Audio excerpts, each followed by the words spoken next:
यदि हमने विरोध का फैसला किया होता तो गांव के गांव निकलेंगे। अभी तो हम सवाल करने का फैसला हमारा, सवाल तो एक आदमी कर सकता है, 5-10 आदमी इसलिए जा रहे हैं कोई ऐसी शरारत ना हो जाए बाद में ये कह दें। किसान जब दिल्ली जा रहे थे तो अब दीवार निकाल दी, कील लगा दी, लठ मारे गए, गोली तक चलाई गई। अब उनको पीड़ा हो रही है, वो जानबूझ के अब माफ़ी मांगने से मान लो कत्ल करके कोई माफ़ी मांग ले तो संभव नहीं है। लोगों का कितना जुल्म हुआ है, कितनी गोली चली है, कितने लठ लगे हैं, कितना किसानों मजदूरों का नुकसान हुआ है। सवाल जवाब तो वो तो कहीं मैदान में ही नहीं है, सवाल जवाब तो उनसे भी करेंगे। उन्होंने गद्दारी की है लोगों के साथ, बीजेपी के खिलाफ वोट मांगकर बीजेपी का समर्थन किया है। जो हम चुनाव में लड़ने वाले उम्मीदवारों से सवाल करना चाह रहे हैं, मगर जो बीजेपी है वो सवालों से डरी हुई है। सवाल करने वालों को धमकाया जा रहा है, जेल का डर दिखाया जा रहा है, मुकदमे का डर दिखाया जा रहा है। तो ये देश आज़ाद देश में रह रहे हैं, लोकतंत्र है, हम अपने सवाल करना चाहते हैं, मगर उन सवालों को कि एक बड़ा निर्णय करेंगे 10 मई को। 10 मई को फतेहाबाद की नाज मंडी के अंदर बड़ी किसानों और मजदूरों की रैली करेंगे। इसमें हज़ारों लोग आएंगे, जिसमें संयुक्त मोर्चा के बड़े नेता पहुँचेंगे और देश के अन्य राज्यों से भी जो किसान लीडर है वो पहुँच रहे हैं। तो एक बड़े प्रोग्राम की घोषणा भी करेंगे कि हमने बीजेपी के खिलाफ क्यों मतदान करना है, बीजेपी क्यों देश के लिए लोकतंत्र को कैसे बीजेपी ख़त्म कर रही है, ये सवाल है। तो हम सवालों का जवाब लेने के लिए एक बड़ी मूवमेंट, बड़ा आंदोलन हरियाणा के अंदर खड़ा करेंगे। इस रैली में कौन से किसान संगठन कहाँ से आएंगे, कौन से बड़े बड़े नेता जो आने की संभावना है? देखिए, ये रैली तो पगड़ी से मालजट्टा किसान संघर्ष समिति हरियाणा के बैनर के नीचे करेंगे, जिसमें संयुक्त मोर्चा के बड़े नेता बलबीर सिंह राजेवाल, बूटा सिंह बोरजगल, कुलवंत सिंह संधू, बूटा सिंह रुल्दू मानसा और भी कई साथी अन्य स्टेटों से भी साथी आएंगे।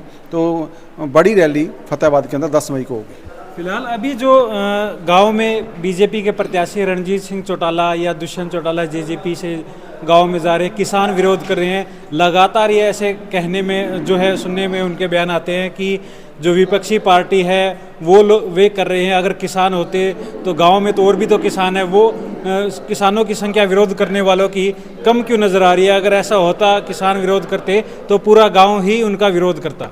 देखिए, सवाल एक व्यक्ति पूछ सकता है। यदि हमने विरोध का फैसला किया होता तो गांव के गांव निकलेंगे। अभी तो हम सवाल करने का फैसला हमारा, सवाल तो एक आदमी कर सकता है, 5-10 आदमी इसलिए जा रहे हैं कोई ऐसी शरारत ना हो जाए बाद में ये कह दें इन्होंने करवा दी, किसानों ने कोई धक्का कर लिया। हम तो धक्का नहीं कर रहे। अब उसको बीजेपी को लोकतंत्र याद आ गया, बोला हमें बात कहने नहीं दी जा रही हमें। तो किसान भी तो यही कह रहा था हम दिल्ली जाने दो, हमें अपनी बात करने दो। किसान जब दिल्ली जा रहे थे तो अब दीवार निकाल दी, कील लगा दी, लठ मारे गए, गोली तक चलाई गई। अब उनको पीड़ा हो रही है, वो जानबूझ के किसानों के सवालों, किसान मजदूरों के सवालों को विपक्षी पार्टियों के नेता बताकर पल्ला झाड़ रहे हैं ताकि कोई 4 वोट आ जाए। मगर मैं आपके चैनल के माध्यम से कहना चाहता हूँ, उन्हें पता चल जाएगा 4 जून को भी बीजेपी के और जेजेपी के साथ कितने लोग हरियाणा के अंदर, उन्हें अपनी औकात पता लग जाएगी।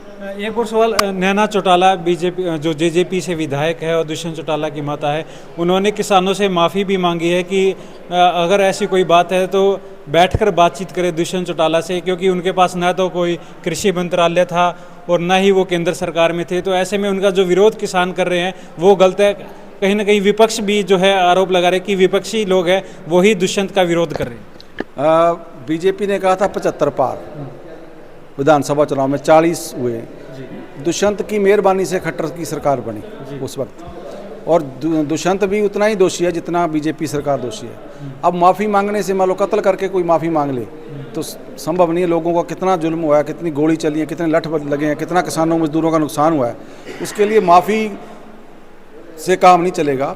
उनका तो राजनीतिक पतन हो गया। मैं आपके चैनल के माध्यम से ये बात करना चाहूँ, उनका तो दुष्यंत चौटाला की पार्टी का राजनीतिक तौर पे पतन हो गया। ये पहली पार्टी हरियाणा के अंदर ऐसी जो समाप्त हो जाएगी, जैसे कुलदीप बिश्नोई की पार्टी समाप्त हो गई थी, ऐसे ही ये जो जेजेपी है, आप ये मात्र कुछ सैकड़ों में वोट आएंगे, हज़ारों में इनको वोट नहीं आएंगे। अगर बातचीत की जाए कि नैना चौटाला, आप रणजीत सिंह चौटाला का विरोध अपने जो सवाल जवाब का सिलसिला है वो शुरू कर दिया है, और जेजेपी ने जो नैना चौटाला को हिसार लोकसभा सीट से उतार दिया है, ऐसे में क्या उनसे भी सवाल जवाब किए जाएंगे? उन सवाल जवाब तो वो तो कहीं मैदान में ही नहीं है, सवाल जवाब तो उनसे भी करेंगे। उन्होंने गद्दारी की है लोगों के साथ, बीजेपी के खिलाफ वोट मांगकर बीजेपी का समर्थन किया है। सवाल तो उनसे भी करेंगे, मगर वो तो कहीं नक्शे में नहीं है हिसार के। कहीं किसी मतलब ऐसा नहीं कहा जा सकता है कि वो 20,000, 50,000, 1 लाख वोट लेने वाली है। वो तो 7-8 हज़ार वोट लेने वाली उम्मीदवार है। इसलिए जो रणजीत सिंह चौटाला है जितना रणजीत सिंह चौटाला से सवाल करेंगे इतना उनसे भी करेंगे और विपक्ष से भी करेंगे, कांग्रेस के उम्मीदवारों से भी सवाल करेंगे, ऐसा नहीं। कांग्रेस के उम्मीदवारों की सबसे बड़ी चर्चा है कि ब्रजेंद्र सिंह मैदान में उतर सकते हैं, मौजूदा एमपी रहे हैं, तो उनसे भी क्या सवाल जवाब किया जाएगा? हाँ, किया जाएगा। 5 साल वहीं बैठा था वो, 5 साल जो अब कांग्रेस में आ गया। अब देखा अभी लुटिया डूबने वाली है बीजेपी की, बीजेपी हारने वाली है, तो बाकी फिर कांग्रेस में आ गया। सवाल उससे भी करेंगे, सवाल सब लोगों से किए जाएंगे। जी, आपसे सतीश बेनीवाल जी बात करना चाहेंगे कि गांव में किस तरह का आप जैसे क्या रणनीति आपने बनाई है सवाल जवाब करने को लेकर आपके एरिया में, और हिसार लोकसभा क्षेत्र की बात करें? देखिए, सवाल जवाब तो पहले ही संगठन ने पहले ही साफ किया है भाई, सवाल जवाब तो शांतिपूर्वक तरीके से किसान साथी सवाल जवाब करने का काम करेंगे, ना ही तो कोई उपद्रव करना चाहता है। लेकिन ये पहले गिरफ्तारी आने से पहले गांव के लोगों को गिरफ्तार किया जाता है, फिर उनको गुस्सा हो जाता है, गुस्सा आता है तो फिर लोग काले झंडे भी दिखाते हैं, बहिष्कार भी करने का काम करते हैं इनका।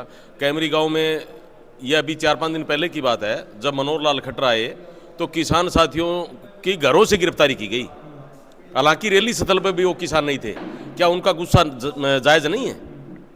तो इसी प्रकार ये तानाशाही करने का काम कर रही है प्रशासन के, इनके दबाव में काम कर रहा है और किसानों को गिरफ्तार करने का काम कर रही है लगातार। फिर भी अब भी ये किसानों को दबाने का काम कर रही है। तो किसान अब चुप नहीं रहेगा, अपने सवालों के जवाब लेने का काम करेगा और शांतिपूर्वक तरीके से जवाब ये देने का फिर काम करे, दोषी नहीं है तो फिर ये किसानों के। आपसे एक सवाल और जानना चाहेंगे कि जो रणजीत सिंह चौटाला लगातार ये कह रहे हैं कि 4 किसान ही सवाल के पूछते हैं और किसान तो और भी है गांव में, वो विरोध में शामिल नहीं है या सवाल जवाब पूछने में शामिल नहीं है, 4 लोग आते हैं, ये विपक्षी पार्टियां ही है जो करवा रही। देखिए, रणजीत सिंह से मैं कहना चाहूँगा, पहले तो अपने पोते को पूछ ले, दुष्यंत को और दिग्विजय को, भाई ये पार्टी कैसी है? बीजेपी पार्टी पहले अपने ओम प्रकाश चौटाला से पूछ ले भी बीजेपी पार्टी कैसे है।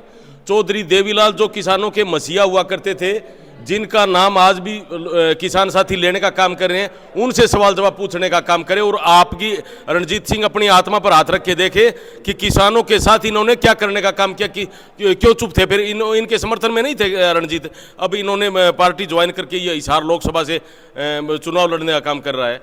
तो हम तो ये कहना चाहते हैं, अगर चौधरी देवीलाल के सही सपुत्र है वो, तो इनको बीजेपी में जाना ही नहीं चाहिए। बीजेपी की विरोधी पार्टी है जो उद्योगपतियों के बड़े बड़े कर्जे माफ कर रही है और किसान दिन भर कर्जे में डूबता जा रहा है।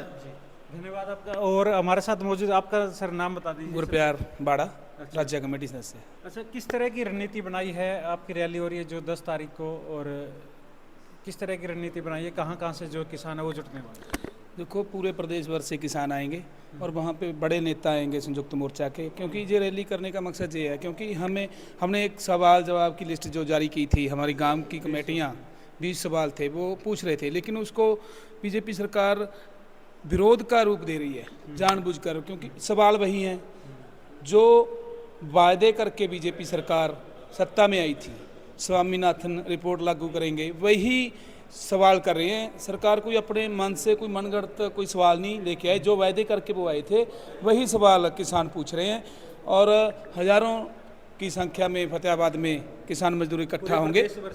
हाँ जी, पूरे हरियाणा प्रदेश से आएंगे, क्योंकि पगड़ी संभाल जट्टा किसान संघर्ष समिति की टीम पूरे हरियाणा से है, वो राज्य स्तरीय एक रैली होगी। धन्यवाद। ये थे जो किसान नेता जिनका साफ तौर पर कहना था कि 10 मई को फतेहाबाद में एक बड़ी रैली का आयोजन किया जाएगा, जिसमें हज़ारों की संख्या में किसान है वो पहुंचेंगे और जो है लोकसभा चुनाव को लेकर बीजेपी के जो प्रत्याशी है सवाल जवाब करने के जो फैसला लिया है किसानों को, उस पर जो है विस्तार से चर्चा की जाएगी और आगामी रणनीति है वो तैयार की जाएगी।